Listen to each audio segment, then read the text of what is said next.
आमदार बच्चू कडू यांच्या प्रहार पक्षाची आज महत्त्वाची बैठक होणार आहे। बच्चू कडू हे आपल्या पदाधिकाऱ्यांसोबत आज बैठक घेणार आहेत, त्यामुळे प्रहारच्या या बैठकीकडे स्वाभाविकपणे राणांचं सुद्धा लक्ष असणार आहे। बच्चू कडू यांची आज होत असलेली बैठक सर्व जिल्हाध्यक्ष आणि पदाधिकाऱ्यांना या बैठकीला उपस्थित राहण्याचे आदेश हे बच्चू कडू यांनी दिलेले आहेत। लोकसभा निवडणुकीसाठी पक्षाची भूमिका बच्चू कडू आज ठरवण्याची शक्यता आहे। आणि याविषयी अधिक बोलण्यासाठी आपल्या सोबत प्रतिनिधी छगन जाधव सगळ्यात।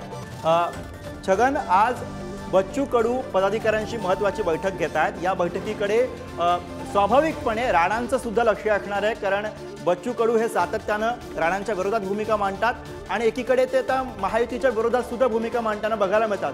त्यामुळे लोकसभेमध्ये बच्चू कडू काय भूमिका मांडणार, काय नेमक्या चर्चा आहेत? नक्कीच गुरु, जर बघितलं तर लोकसभा अनुषंगाने आज अमरावतीमध्ये प्रहारच्या कार्यकर्त्यांची एक महत्त्वाची बैठक जी आहे ती पार पडते आहे। बच्चू कडूंनी थोड्या वेळ आधी एक प्रतिक्रिया दिलेली आहे। त्या प्रतिक्रियेमध्ये त्यांनी त्यांची नाराजी जी आहे ती व्यक्त केलेली आहे, कारण बच्चू कडू जरी महायुतीमध्ये सहभागी असले तरी मात्र आम्हाला कुठेही विश्वासात घेत नसल्याचा आरोप देखील त्यांनी महायुतीच्या पक्षाकडे केलेला आपल्याला या ठिकाणी पाहायला मिळतो आहे। त्यामुळे आज अमरावतीची महत्त्वाची बैठक प्रहारची पार पडते आहे आणि यामध्ये चांगला उमेदवार देखील शोधला जाणार आहे। यासह अमरावतीसह नांदेड असेल, त्यानंतर संभाजीनगर असेल, मुंबई असेल, अशा विविध ठिकाणी देखील बच्चू कडू बैठका घेणार आहेत।